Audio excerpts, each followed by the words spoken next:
Hello students, today we are going to learn about the physical properties of alkyl halide.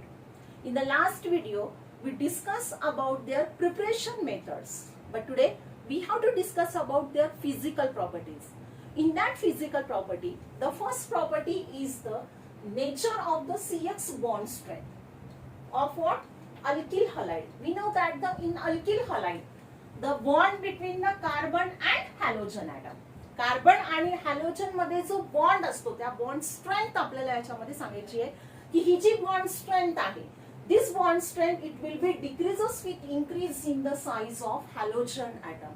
Halogen ॲटमची size जेवढी जास्त तेवढं त्या ठिकाणी त्याची जी बॉन्ड स्ट्रेंथ असेल ती बॉन्ड स्ट्रेंथ त्या ठिकाणी डिक्रीज असते, कमी असते. जसं आपण पिरियडिक टेबल मध्ये जे हॅलोजन साइड 17 ग्रुप मध्ये येणारे element fluorine, chlorine, bromine, iodine. आता यामध्ये फ्लोरीन टू आयोडीन कडे आपण जेव्हा येतो तेव्हा मात्र त्याची ॲटॉमिक साइज जी आहे, yes, there atomic size it will be increases. Atomic size त्याची इन्क्रीज होत जाते. म्हणजे लक्षात घ्या, ॲटॉमिक साइज जर त्या ठिकाणी इन्क्रीज होत असेल तर बॉन्ड स्ट्रेंथ त्या ठिकाणी त्यांची डिक्रीज होणार, कमी होणार. म्हणजे सी आणि एक्सच्या ऐवजी फ्लोरीन असेल, एक्सच्या ऐवजी क्लोरीन असेल, ब्रोमीन असेल, आयोडीन असेल, तर जिथे आयोडीन असेल तिथं त्याची बॉन्ड स्ट्रेंथ त्या ठिकाणी निश्चितच त्यामध्ये कमी असणार आहे, डिक्रीज असणार आहे. हे आपल्याला याच्यामध्ये सांगता येतं. त्यामध्ये आपण एक्झाम्पल्स घेतले की ऑर्डर ऑफ बॉन्ड स्ट्रेंथ मध्ये CH3F, CH3Cl, CH3Br, CH3I याचा आपण अरेंज केलंय त्यामध्ये त्याच्या कशामध्ये डिक्रीजिंग ऑर्डर मध्ये. म्हणजे CH3F ची बॉन्ड स्ट्रेंथ जास्त आहे कोणापेक्षा? CH3Cl पेक्षा. CH3Cl ची जास्त आहे CH3Br पेक्षा आणि CH3Br ची जास्त आहे CH3I पेक्षा. म्हणजे इथं त्या ठिकाणी CH3I ची बॉन्ड स्ट्रेंथ ही सर्वात त्या ठिकाणी कमी आहे. त्यानंतर सेकंड आहे त्याची सोल्युबिलिटी. सोल्युबिलिटी म्हणजे the compound is soluble in which solvent and which not. हे सांगणं म्हणजे सोल्युबिलिटी. म्हणजे पहा, alkyl halides are insoluble in water. यामध्ये काय सांगता येतं? Alkyl halides are insoluble in water but soluble in the organic solvent. म्हणजे ते इनसोल्युबल आहेत कशामध्ये? वॉटर मध्ये, जो युनिव्हर्सल सॉल्व्हंट आहे. But they are the soluble in the organic solvent such as the benzene, इथर, अल्कोहोल एक्सेट्रा. थर्ड आहे त्याचा बॉइलिंग पॉइंट. आता बॉइलिंग पॉइंट मध्ये बरेच पॉइंट्स आपल्याला डिस्कस करता येतात. त्यामध्ये पहिला आहे की it has a higher boiling point than the alkane. म्हणजे अल्किनच्या कंपॅरिझन मध्ये अल्किल हॅलाइडचा बॉइलिंग पॉइंट हा त्या ठिकाणी जास्त असतो. आता एक्झाम्पल मध्ये CH3Br दिलाय आणि दुसरे एक्झाम्पल दिले CH4. CH3Br म्हणजे मिथिल ब्रोमाइड आहे आणि CH4 म्हणजे मिथेन. या दोघांचं कंपॅरिझन करायला विचारलं तुम्हाला तर निश्चितच या ठिकाणी CH3Br चा बॉइलिंग पॉइंट मात्र CH4 पेक्षा जास्त असतो. अल्केन पेक्षा अल्किल हॅलाइडचा बॉइलिंग पॉइंट हा जास्त असणार आहे. त्यानंतर second one, boiling point increases with increasing the atomic mass of that halogen. लक्षात घ्या, ॲटॉमिक मास हॅलोजनचा जेवढा जास्त तेवढे त्याचा बॉइलिंग पॉइंट हा जास्त. परत पिरियडिक टेबल कडे येऊयात आपण. 17 ग्रुप मध्ये फ्लोरीन टू आयोडीन पर्यंत आपण जसं पाहिलं की ॲटॉमिक साइज जसं वाढते तसं त्याची त्या ठिकाणी त्यामध्ये काय होतं की atomic mass also increases. Yes, त्याचा ॲटॉमिक मास सुद्धा या ठिकाणी इन्क्रीज होतो आणि ॲटॉमिक मास जसं वाढेल त्याच्यानुसार त्याचा बॉइलिंग पॉइंट सुद्धा वाढतो. म्हणजे इथं आयोडीनचा ॲटॉमिक मास हे या कंपॅरिझन मध्ये सगळ्यात जास्त आहे.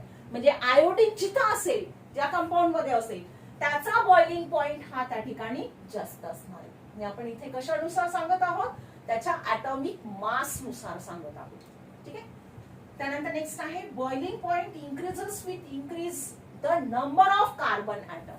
म्हणजे एक्झाम्पल आपल्याला दिलेलं आहे की CH3Br, CH3, CH2Br आणि CH3CH2CH2Br. आता ह्यामध्ये तिघ कंपॅरिझन करा. इथे दिलेच आपल्याला की बॉइलिंग पॉइंट हा इन्क्रीज होतो with increase in the number of carbon atom. Carbon ॲटमची संख्या जसजशी वाढेल तसं त्याच्यानुसार त्याचा बॉइलिंग पॉइंट सुद्धा इन्क्रीज होतो. यामध्ये एक कार्बन ॲटम, इथे 2 कार्बन ॲटम्स, इथे 3 कार्बन ॲटम, इथे 4 कार्बन ॲटम्स आहेत. म्हणजे नंबर ऑफ कार्बन ॲटमची संख्या जेवढी जास्त तेवढा त्याचा बॉइलिंग पॉइंट हा जास्त असतो. आणि याच्यामध्ये सुद्धा इथे 1 कार्बन ॲटम, इथे 2 कार्बन ॲटम्स, इथे 3 कार्बन ॲटम. म्हणजे सगळ्यात जास्त बॉइलिंग पॉइंट हा कोणाचा असतो? जिथं जास्त कार्बन ॲटम्स असेल त्याचा बॉइलिंग पॉइंट हा जास्त असेल. आणि शेवटच्या याच्यामध्ये सांगता येतं boiling point decreases with increase in the branching. म्हणजे या ठिकाणी बॉइलिंग पॉइंट डिक्रीज होतो with increase in the branching. Branching वाढली की त्या ठिकाणी त्याचा बॉइलिंग पॉइंट डिक्रीज होतो. कारण ब्रांचिंग जर वाढत असेल तर सरफेस एरिया हा त्या ठिकाणी कमी होतो. आता एक्झाम्पल यामध्ये इथं कार्बन ॲटमची संख्या 4 आहे आणि ते 4 कार्बन ॲटम्स हे सरळ स्ट्रेट चेन मध्ये दिले, ती नॉर्मल चेन झाली. इथं कार्बन ॲटमची संख्या ही 4 आहे पण इथे ब्रांचिंग वाढली आहे. लक्षात घ्या, इथं कार्बन ॲटम्स हे सरळ 4 स्ट्रेट चेन मध्ये दिले, इथं ते 4 कार्बन ॲटम, परंतु इथं सेकंड नंबरच्या कार्बनवर ब्रांचिंग आहे, इथं CH3 ग्रुप आहे. म्हणजे याच्या कंपॅरिझन मध्ये इथं ब्रांचिंग वाढली. आता यानंतर तिसऱ्या उदाहरणामध्ये गेलं तर 1 2 3 4च कार्बन ॲटम्स आहेत पण इथे मात्र सेकंड नंबरच्या कार्बनवर 2 त्या ठिकाणी कार्बन ॲटमची ब्रांचिंग ही त्या ठिकाणी वाढली. आणि म्हणून जसं ब्रांचिंग वाढते तसं त्या ठिकाणी त्याचा बॉइलिंग पॉइंट मात्र डिक्रीज होतो. म्हणजे इथं ही जी नॉर्मल चेन आहे एन फॉर्म आपण त्याला म्हणतो, इथं हा आयसो फॉर्म मध्ये आहे आणि इथे हा टर्शरी फॉर्म मध्ये आहे. म्हणजे पहा इथं आपण कॉमन नेम सिस्टीम मध्ये ती डिटेल मध्ये शिकलेलो आहोत. इथं नॉर्मल चेन, इथे आयसो चेन, इथे टर्शरी किंवा या ठिकाणी निओ फॉर्म मध्ये जर असेल ब्रांचिंग जशी वाढणार तसा त्याच्यानुसार त्याचा बॉइलिंग पॉइंट मात्र डिक्रीज होतो, कमी होतो. त्यानुसार या एक्झाम्पल नुसार आपण त्याला अरेंज केलं in the there what decreasing order. म्हणजे सगळ्यात कमी बॉइलिंग पॉइंट कोणाचा असेल, जिथं जास्त ब्रांचिंग तिथं त्याचा बॉइलिंग पॉइंट हा तेवढा त्या ठिकाणी कमी असणार. तर अशा प्रकारे all these are the physical properties of the alkyl halide. ह्या 3 फिजिकल प्रॉपर्टीज आहेत. आता लक्षात घ्या, जनरली प्रश्न विचारत असताना तुम्हाला याच्यावरती प्रश्न विचारत असताना कशा प्रकारे प्रश्न विचारला जातो की या ठिकाणी राईट द फिजिकल प्रॉपर्टी असं मोस्टली कमी असतं, कमी प्रमाणात विचारलं जातं. पण जास्तीत जास्त प्रकारे तुम्हाला इथं ऍप्लिकेशन बेस्ड क्वेश्चन विचारला जातो. ऍप्लिकेशन बेस म्हणजे काय की सपोज तुम्हाला एक्झाम्पल्स दिलेले आहेत आणि त्याला अरेंज करा असं म्हटलंय त्यांनी की अरेंज करा. कशामध्ये अरेंज करायचंय तुम्हाला की त्याच्या इन्क्रीजिंग ऑर्डर किंवा decreasing order of boiling point नुसार त्याला अरेंज करायचं आहे. सपोज तुम्हाला या ठिकाणी दिलेलं आहे यांनी की CH3Cl, दुसरं दिलेलं आहे CH3CH2Cl, तिसरं दिलेलं आहे CH3CH2CH2Cl. आणि याला म्हटलंय 3 एक्झाम्पल्स दिले आणि याला अरेंज करा तुम्हाला की the increasing order of their boiling point, त्याचा बॉइलिंग पॉइंट इन्क्रीजिंग ऑर्डर मध्ये. आता यामध्ये लक्षात घ्या की इथं कॉमन काय आहे, Cl कॉमन आहे, Cl कॉन्स्टंट आहे, Cl कॉमन आहे. मग बदल काय झालाय की कार्बन ॲटमच्या संख्येमध्ये, इथं कार्बन ॲटमची संख्या 1 आहे, इथं कार्बन ॲटमची संख्या 2 आहे, इथं कार्बन ॲटमची संख्या ही 3 आहे. म्हणजे इथे आपण कोणता पॉइंट अप्लाय करणार आहोत की यामध्ये ह्यावाला की increase boiling point increases with the increasing number of carbon atom. Carbon ॲटमची संख्या जशी वाढेल तसं त्याचा बॉइलिंग पॉइंट हा त्या ठिकाणी तेवढा वाढतो, इन्क्रीज होतो. म्हणजे इन्क्रीजिंग ऑर्डर मध्ये लिहायचंय तर कमी पासून जास्त कडे आपण त्या ठिकाणी जाऊयात. म्हणजे CH3Cl, त्यानंतर C हेच त्या ठिकाणी दिलेलं आहे. पण आता इन्क्रीजिंग ऑर्डर म्हणजे याच्यापेक्षा याचा बॉइलिंग पॉइंट जास्त असेल, याच्यापेक्षा याचा बॉइलिंग पॉइंट हा जास्त असेल. This is the increasing order. Increasing order म्हणजे कमी पासून जास्त कडे तुम्ही त्याला काय करा, अरेंज करा, असा त्याचा त्या ठिकाणी अर्थ होतो. तर असं जनरली तुम्हाला त्यामध्ये विचारलं जातं. किंवा सपोज दिले तुम्हाला या ठिकाणी N butene bromide, isobutene bromide, आणि तिसरं दिलंय तुम्हाला टर्शरी ब्युटिल ब्रोमाइड. पहा लक्षात घ्या, इथं एन, इथे आयसो, इथे टर्शरी. कॉमन काय आहे परत? बी ब्रोमाइड ब्रोमाइड ब्रोमाइड कॉमन आहे. ठीक आहे, लक्षात आलं. त्यानंतर ब्युटाइल ब्युटाइल ब्युटाइल कॉमन आहे. फक्त बदललंय काय लक्षात घ्या, इथं एन म्हणजे 4 कार्बन ऍटमची संख्या, 4 कार्बन ऍटमची संख्या, परंतु 4 कार्बन ऍटम्स कसे अरेंज केले? स्ट्रेट चेन मध्ये. त्यानंतर आयसो, आयसो म्हणजे काय असेल? सेकंड नंबरच्या कार्बनवर एक CH3, 4 आहेत म्हणजे हे 4 झाले. आणि यानंतर टर्शरी ब्युटाइल, ब्युटाइल म्हणजे 4, परंतु टर्शरी, टर्शरी शब्दाचा अर्थ की या टर्शरी कार्बनवर त्या ठिकाणी काय असायला पाहिजे? तो ब्रोमाइड ऍटम हा असायला पाहिजे. म्हणजे लक्षात घ्या, इथे काय झालंय? इथं 4 कार्बन ऍटम, कार्बन ऍटमची संख्या कॉन्स्टंट आहे लक्षात घ्या, पण इथं 4 कार्बन ऍटम्स हे स्ट्रेट चेन फॉर्म मध्ये. इथं 4 कार्बन ऍटम्स आहेत पण इथं ब्रांचिंग आहे, ब्रांचिंग एक साइडनं वाढली. इथं ब्रांचिंग आहे पण इथं ब्रांचिंग ही 2 साइड झाली, म्हणजे दोन्ही कार्बन वरती ब्रांचिंग वाढली. आणि आपण काय सांगितलंय? यस, इथे पहा की boiling point decreases with increasing branching.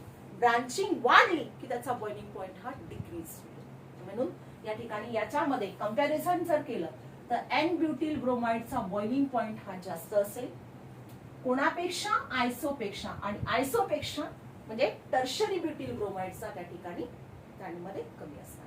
म्हणजे टर्शरी ब्युटिल ब्रोमाइडचा बॉइलिंग पॉइंट हा सगळ्यात कमी आहे, कारण इथे ब्रांचिंग वाढली आहे म्हणून. तर अशा प्रकारे तुम्हाला असे एक्झाम्पल्स दिले जातात आणि तुम्हाला त्याला काय करायचंय? अरेंज करायचं आहे की त्याच्या बॉइलिंग पॉइंट मध्ये इन्क्रीजिंग किंवा डिक्रीजिंग ऑर्डर मध्ये.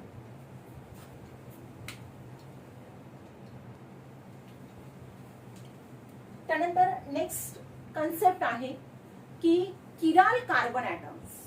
Chiral, or it is also called as the chirality, or chiral, or it is also called as the chiral. It is a matter of pronunciation. म्हणजे तुम्ही त्याला किराल म्हणू शकता किंवा कायराल म्हणू शकता. मग आता किराल कार्बन मीन्स व्हॉट? कोणत्या कार्बनला किराल कार्बन ऍटम म्हणायचंय? किंवा यालाच आपण असिमेट्रिक कार्बन ऍटम असं सुद्धा म्हणतो. It is also called asymmetric carbon atom. पहा, त्यालाच आपण असिमेट्रिक कार्बन सुद्धा म्हणणार. म्हणजे कोणत्या कार्बनला म्हणायचंय? डेफिनेशन आपल्याला त्याला डिफाइन करता येते की carbon atoms on which 4 different atoms or groups are attached are called chiral carbon atom. आता पहा, किराल किंवा असिमेट्रिक कोणत्या कार्बनला म्हणायचंय?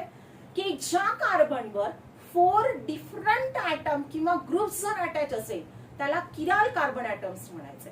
म्हणजे लक्षात घ्या की जर आता कार्बनची व्हॅलन्सी आपल्याला 4 आहे हे माहितीये, कार्बनची व्हॅलन्सी 4 आहे, कार्बन हा टेट्राव्हॅलंट असतो. म्हणजे 4 व्हॅलन्सी 4 डिफरंट ऍटमनं किंवा ग्रुपनं जर त्याच्या सॅटिस्फाय होत असतील तर त्याला किराल कार्बन और असिमेट्रिक कार्बन ऍटम असं म्हणायचं. आता एक्झाम्पल मध्ये हा सेंटर मधला कार्बन ऍटम लक्षात घ्या. This is a central carbon atom. आता या कार्बनवर 4 डिफरंट ग्रुप अटॅच आहेत. म्हणजे एक CH3, दुसरा Cl, C2H5 आणि H. म्हणजे हे 4 डिफरंट ग्रुप्स अटॅच आहेत. म्हणून सेंट्रल हा जो कार्बन ऍटम आहे, this carbon atom is the asymmetric or the chiral carbon atom. And this asymmetric carbon atom which is denoted by asterisk. म्हणजे त्याच्या पॉवर मध्ये asterisk दाखवायचा. asterisk दाखवला तर what it indicate? It is the chiral one. म्हणजे याला म्हणायचं this is the chiral one. ठीक आहे. आता त्यानंतर सेकंड एक्झाम्पल घेऊ आपण, दिस वन. आता यामध्ये सेंट्रल कार्बन ऍटम पाहायचा की जो सेंटर मधला कार्बन ऍटम दिसतो त्याला 4 ग्रुप्स त्या ठिकाणी अटॅच आहेत. मग आता हे 4 कार्बन ऍटम्स कसे आहेत? सारखे आहेत का डिफरंट आहेत? एक त्याच्यावर कार्बन ऍटम वर ग्रुप आहे जो COOH आहे, दुसरा ग्रुप आहे OH, तिसरा ग्रुप आहे CH3, चौथा ग्रुप आहे CH3. म्हणजे आता हे दोन्ही ग्रुप त्या ठिकाणी सारखे झाले. मग आता दोन्ही ग्रुप सारखे आहेत म्हणून या ठिकाणी हा कार्बन ऍटम हा अकिराल असेल किंवा it is not a किराल one. म्हणजे याला काय म्हणणार आपण? It is not किराल one. हा मात्र किराल नाही आहे, लक्षात घ्या. का नाहीये? कारण दोन ग्रुप हे त्या ठिकाणी सारखे झाले. ठीक आहे, तर अशा प्रकारे तुम्हाला याला किराल कार्बन और असिमेट्रिक कार्बन ऍटम असं म्हणता येतं. तुम्हाला डेफिनेशन एका मार्कासाठी डिफाईन करायला विचारतात, किंवा क्वेश्चन असा विचारला जातो की identify chiral or not chiral molecule from the following compound. तुमच्या समोर हे 4 डिफरंट एक्झाम्पल्स दिलेले आहेत आणि याच्यामध्ये तुम्हाला आयडेंटिफाय करायचंय की वेदर इट इज अ किराल और अकिराल, म्हणजे किराल आहे किंवा नाही हे तुम्हाला त्यामध्ये आयडेंटिफाय करायचंय. आता पहिल्या एक्झाम्पल मध्ये लक्षात घेऊ आपण की CH3 CH C2 CH2 CH3 OH. आता यामधला हा सेंट्रल कार्बन ऍटम लक्षात घ्या की सेंट्रल कार्बन वरचा फक्त मी काय करते, हा हायड्रोजन ऍटम वरती लिहिते. पहा काय झालं की हा जो सेंट्रल कार्बन ऍटम आहे, या कार्बन हा टेट्राव्हॅलंट झाला की ह्या टेट्राव्हॅलंट कार्बन वरती जे 4 ग्रुप्स आहेत ते आपल्याला पाहिजे.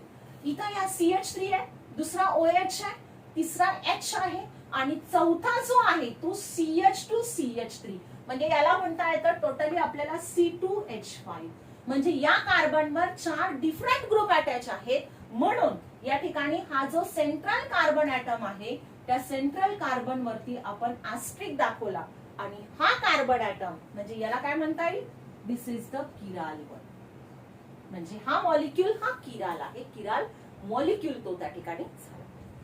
सेकंड एक्झाम्पल मध्ये सेकंड एक्झाम्पल मध्ये आता हा जो सेंट्रल कार्बन ऍटम आहे त्याच्यामधला फरक मी काय करते, हा हायड्रोजन ऍटम मी वरती लिहिते.